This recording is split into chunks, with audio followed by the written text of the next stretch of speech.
Now welcome to everyone in Mount Black classes. Mount black classes के सुबह सत्र में आप तमाम बच्चों का हार्दिक अभिनंदन है। आज के क्लास में some of the important word and sentences के बारे में जानेंगे जो स्पोकन पॉइंट ऑफ व्यू से आप लोगों को बहुत सारे सपोर्ट करेंगे। और ये सब चीज सेंटेंस जो भी हो, when you want to talk about anyone with your colleague and friend, that when you are using this all sentence that give you lots of attraction on there. So we would like to discuss some of the important word and sentence on the word and these all would be very focused and if you want to remember these all sentences, that's the better of you all. ठीक है, तो आइए आज कुछ important sentence के बारे में जानकारी लेंगे। सेंटेंस एंड वर्ड के बारे में जो आपको स्पोकन में बहुत सारे हेल्प गाइड करेगा। और पहला सेंटेंस में आप लोग जानेंगे कि है क्या कि सभी के साथ दयालु बनो। पहला बात है कि फर्स्ट ऑफ ऑल कोई कहता है कि सभी के साथ बी काइंड बनिए, तो आपको वहाँ पे हेजिटेट होने की जरूरत नहीं है, वहाँ पे पैनिक होने की जरूरत नहीं है। You can say to him and her, आप कह सकते बी काइंड टू एवरीवन। आप सबके लिए दयालु बनिए, सबके साथ दयावान बनिए। देखिए, first of all when you are studying in your life and you don't have the be kindness in your life, that it is the not the importance of the study in your life. अगर आप study कर रहे हैं, अगर किसी के प्रति दयालु का भावना नहीं है, काइंड होने की नॉलेज नहीं है, तो आपको स्टडी करने का कोई इम्पोर्टेंस नहीं बनता है। ठीक है, तो यही है कि जब आपको कोई भी सेंटेंस आ रहा है तो आप कहिए कि बी काइंड टू एवरीवन। ठीक है, सम्मान से बात करो। सेकंड सेंटेंस है आपका सम्मान से बात करो, स्पीक विद रिस्पेक्ट। कोई कहता है ना कि when somebody don't have the manners and they are using English word with her and her, yeah, them, that one day time some people are very frustrated with anyone are using the disrespectful wording in their life, in her life and his life. तो first of all आपको किसी को mind attraction करना है, किसी के mind को क्या करना है, इम्प्रेस करना है, तो पहले तो सबको रिस्पेक्ट करना पड़ेगा। आपको क्या करना है कि भी रिस्पेक्ट करना है, सम्मान के साथ बात करना है। तो स्पीक विद रिस्पेक्ट, क्या बोला बाबू? स्पीक विद रिस्पेक्ट, सम्मान से बात करो। ठीक है, या यू कैन से also it speak with respectfully, सम्मान तरीके से बात कीजिए। स्पीक विद रिस्पेक्टफुली भी बोलेंगे तो कोई प्रॉब्लम्स नहीं है, there is no any problem when you are using speak with respectfully. Third sentence में जाएंगे, सीखना कभी मत छोड़ो। कभी कोई कहता ना when you are studying and somebody has stopped studying some of the problem and they are using showing himself and herself, so I have so much problem that I don't use use studying in much of the time in her life in her life। तो ये आपका जो व्यक्ति बोल रहा है कि समस्या, तो दुनिया का कोई ऐसा सेंट्रल पॉइंट नहीं है कि जो व्यक्ति समस्या से ग्रसित ना हो। दुनिया का छोटा से छोटा क्रिएचर हो, बड़ा से बड़ा क्रिएचर हो, small creature of the world, tiniest small creature of the world में आपका एंट को मानिए, चींटी को भी, तो चींटी को भी डर होता है कि हम नीचे चल रहे हैं, कोई भारी पदार्थ हैवी मटेरियल उनके सिर पे आएगा तो वो उनके क्या हो जाएगा, लाइफ को डेंजर पोजीशन में आ सकता है। अब बड़ा शक्तिशाली जानवर है जैसे लाइन भी है, तो उसे भी समस्या आता है कि कहीं हम शिकार करने जा रहे हैं तो हम शिकार में किसी मामले और किसी उलझन में ना फंस जाए। तो इसलिए सबसे बड़ी बात है कि सीखना कभी छोड़ना नहीं है, नेवर स्टॉप लर्निंग। अब क्या, अब इससे you can create so many sentence from this way. आप इस तरीके से कई तरह के सेंटेंस बना सकते हैं। सीखना कभी मत छोड़े, तो बोलना कभी मत छोड़े, नेवर स्टॉप स्पीकिंग बन जाएगा आराम से। क्लियरली बोलना कभी मत छोड़े, नेवर स्टॉप स्पीकिंग। और कोई के पढ़ाना कभी मत छोड़िए, never stop teaching. Am I right? Yeah, wrong?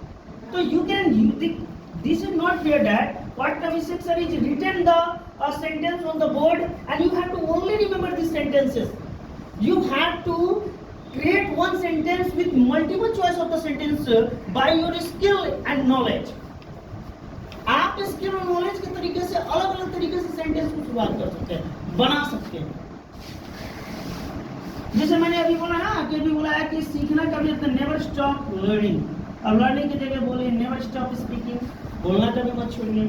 Never stop teaching, पढ़ाना कभी मत छोड़िए। नेवर स्टॉप गोइंग देयर, वहां जाना कभी मत छोड़िए। नेवर स्टॉप गोइंग टू मार्मुला क्लासेस में जाना मत छोड़िए। तो these all sentence you have to create by your skill and knowledge. आप अपने स्किल एंड नॉलेज के तरीके से आप तैयार बना सकते हैं सेंटेंस। मैं बार बार आपको बताता हूँ कि एक सेंटेंस से अनेक सेंटेंस का निर्माण कीजिए। Make one sentence with many sentence, ठीक है। अगला सेंटेंस में चलेगा अपने सपनों पर विश्वास रखो। यानी when you are studying in your life and when you don't have it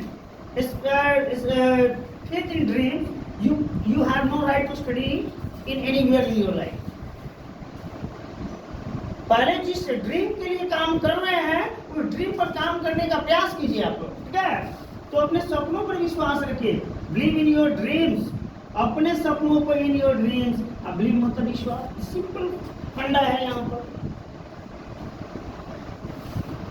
ठीक है। अपने सपनों पे विश्वास रखो, खुद पे विश्वास, बिलीव इन योरसेल्फ भी बोल सकते हैं, खुद पे विश्वास रखो।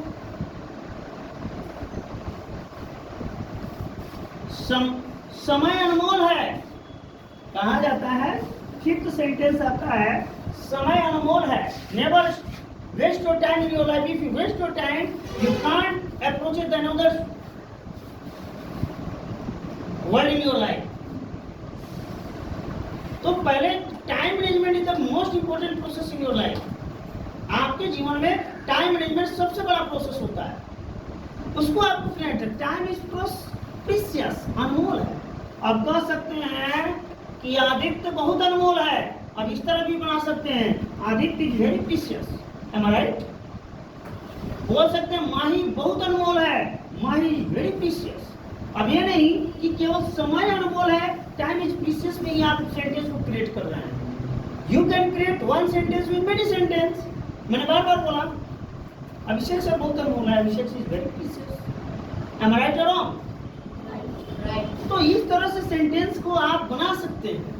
अभी मैं बार बार बोल रहा हूँ इस वीडियो के माध्यम से, ये नहीं कि एक सेंटेंस है उसी को रट्टा मार लिए हैं, जय हनुमान जी का जय मार दीजिए, जय हनुमान जी जय हनुमान जी मार दीजिए, तो वो चीज नहीं होना चाहिए। आपको रट्टा मारने टोट करने की जरूरत नहीं है। आपको एक सेंटेंस को मेमोराइज कीजिए अच्छे स्किल से और उसको क्रिएट कीजिए अच्छे स्किल से, ठीक है। आगे बढ़ते रहिए, keep moving forward, never stop in your life. जिंदगी में आगे बढ़िए, whatever the times in your favour और not, it doesn't matter that you have to keep moving forward in your life. समय परिस्थिति कितना भी एडवर्स सिचुएशन में क्यों ना आए, आपको वहां पे पैनिक होने की जरूरत नहीं है। आप आगे बढ़ रहे हैं तो बढ़ते जाइए, खुदा पे छोड़ दीजिए, गॉड पे छोड़ दीजिए। God helps you when you have the when you are in panic situation in your life, ठीक है। तो आगे बढ़ते रहो, कीप मूविंग फॉरवर्ड। अब चलेंगे सकारात्मक बने। देखिए बहुत सारे काम करते हैं आप लोग, you are doing so much in your life, you are doing so many goals for your life and you don't have the positive for your goal, you can't achieve your goal। अगर मान के जो लक्ष्य के लिए काम कर रहे हैं आप लक्ष्य पे ही काम नहीं कीजिएगा तो आपको समझिए वो लक्ष्य आपको हासिल नहीं होगा, नेवर अचीव। तो आपको लक्ष्य के लिए पॉजिटिव होना पड़ेगा, स्टे पॉजिटिव। अब मान के स्टेप पे सकारात्मक रहें, अब स्वस्थ रहने का क्या हो जाएगा, स्टे हेल्दी बन जाएगा इंग्लिश सेंटेंस, स्टे हेल्दी। इस तरह से सेंटेंस आप बना सकते हैं। एक नंबर सेंटेंस, हर चुनौती का सामना करो, हर चुनौती का सामना करो, face every challenge. When you are born in humans, in human creature, challenging are coming in your life. This is the natural point. But when how you face your challenging, it is the art of your life. मानव के जीवन में जन्म लिए हैं तो समस्या आम बात है। कोई ऐसा दुनिया में व्यक्ति नहीं है प्राणी जिसके पास समस्या ना आए, चुनौतियां ना आए, लेकिन उस चुनौतियों का सामना करके निकल जाना आर्ट ऑफ लाइफ, जीवन की कला होती है। ठीक है, तो आप क्या कि हर चुनौती का सामना कीजिए, फेस एवरी चैलेंज। अब हो जाए कि हर समस्या का सामना करें, face every problem. Am I right you wrong? Right. अभी देखिए चैलेंज की जगह फेस प्रॉब्लम डाल दीजिए। हर समय का सामना करो, फेस एवरी टाइम। हर क्षण का सामना करो, फेस एवरी मोमेंट। तो ये सेंटेंस मैं आपको एक्नॉलेजमेंट के लिए दे रहा हूं कि ताकि आप एक सेंटेंस से अलग अलग तरीके के सेंटेंस बनाइए। ठीक है, अगला 9 नंबर सेंटेंस, धैर्य रखो, बी पेशेंट। या हम बी पेशेंट बोल सकते हैं, बी पेशेंस भी बोल सकते हैं। Suppose that Abhishek sir is teaching in Mahula classes. If Abhishek sir had doesn't patience, then how Abhishek sir get respected to the well foundation of Mahula classes? अगर अभिषेक sir coaching चला रहे हैं, अभिषेक sir को ही विश्वास नहीं है कि हम कोचिंग को कैसे मॉडिफाई करेंगे, कैसे फाउंडेशन देंगे, तो क्या इस कोचिंग का विकास हो सकता है? नहीं हो सकता है। तो पहले आपको तो पेशेंस रखना पड़ेगा, आपको धैर्य बना के रखना पड़ेगा। अगर मान के चलिए आज 4 स्टूडेंट है, अगर अच्छे से पढ़ाइएगा, पेशेंस से पढ़ाइएगा, 4 से 8 होंगे, 8 से 16 होंगे, 16 से 18 होंगे, 20 होंगे, और इसी तरह से आप you will be famous, you will be famous, you may be famous, you can be famous. ठीक है, तो आगे चलते हैं। अगला 10th नंबर सेंटेंस, सफलता में समय लगता है। एक दिन में आपको सफलता नहीं मिलते हैं, चटलिटी पटभंटा। अगर सफलता लेना चाहते when you want a great achievement in your life, you takes the time and you work hard. ठीक है, तो यही कह रहा है सफलता में समय लगता है, सक्सेस टेक्स टाइम। सपनों में समय लगता है, ड्रीम्स टेक टाइम। इस तरह से सेंटेंस आप बना सकते हैं। 11वां सेंटेंस, हमेशा सच बोलो। Whether you have so many problems and so many people tolerating in your life, never panic. If you speak the truth and problems are coming, God is testing in your life. अगर आप सत्य बोल रहे हैं और समस्या आ रहा है, सफलता नहीं मिल रहा है, हो सकता है भगवान आपकी परीक्षा ले रहे हो। It may be the God is testing your patience. तो आप इस तरह के सेंटेंस बना सकते हैं कि हमेशा सच बोलो, speak always speak the truth, always tell the truth. ठीक है, कभी हार मत मानो। छोटे से अंतराल में हम थोड़ा काम का when I start some of the work in our life and then we lose our patience, you don't and we don't have the lose patience in you. ठीक है, तो कहना है कभी हार, never give up, never give up. इस तरह के सेंटेंस बना सकते हैं। अगला सेंटेंस है 30 नंबर की, अपनी गलतियों से सीखो। Some people in the world, they never learn from their mistakes, and that is the ego-centric matter. They can't get the chance in this world. They can't get success in their life. In the process of success in your life, you get to the improvement of your mistakes, and when you improve your mistakes, that after some time your life would be glory, you would be glory, and your personality would be glory. ठीक है, तो आप अपनी गलतियों से सीखो, learn from your mistakes. आप अपनी परेशानियों से सीखो, learn from your problems. आप सेंटेंस बन रहे हैं कि नहीं बन रहे हैं? बन रहा है। तो आप इस तरह से सेंटेंस बना सकते हैं। नहीं, मैं बार बार बोलता हूँ कि जो लिखा गया उससे थोड़ा हटके सेंटेंस को बनाइए, दूरदर्शी बनने का प्रयास कीजिए अपनी लाइफ में, ठीक है। अगला है 14 नंबर से, ध्यान केंद्रित रखो, स्टे फोकस्ड।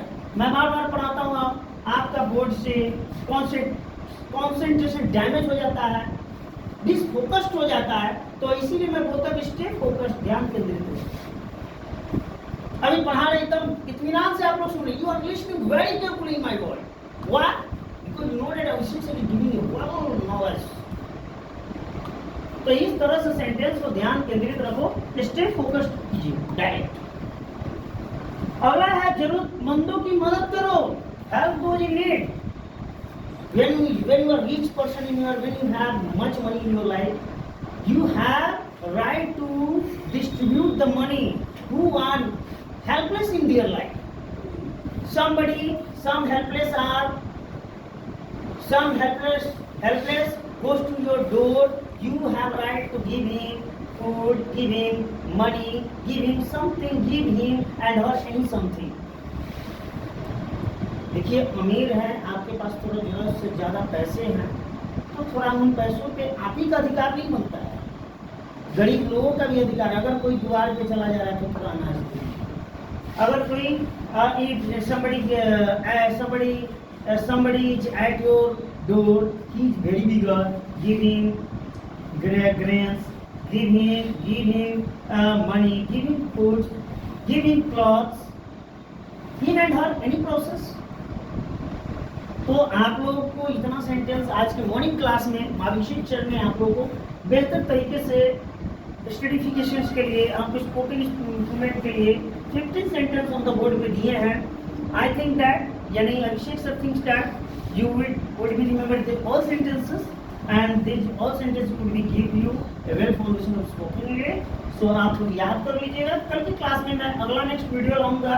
कुछ इंपॉर्टेंट पॉइंट है कि किस तरह से हम एब्रिविएशन फॉर्म होते हैं, संक्षिप्त वर्ड होते हैं, उसके स्पोकन में जैसे आई हैव को आई पढ़ा जाता है, आई एम को आम पढ़ा जाता है, ही इज गोइंग को हिट गोइंग पढ़ा जाता है, ठीक है। आई विल नॉट को आई वोंट पढ़ा जाता है। तो इस तरह से कुछ एब्रिविएशन फॉर्म वाले सेंटेंस कल की वीडियो में अपलोड मैं करूंगा। फिलहाल इन्हीं शब्दों के साथ thank you everyone for giving your important time of the day, morning phase of the mount.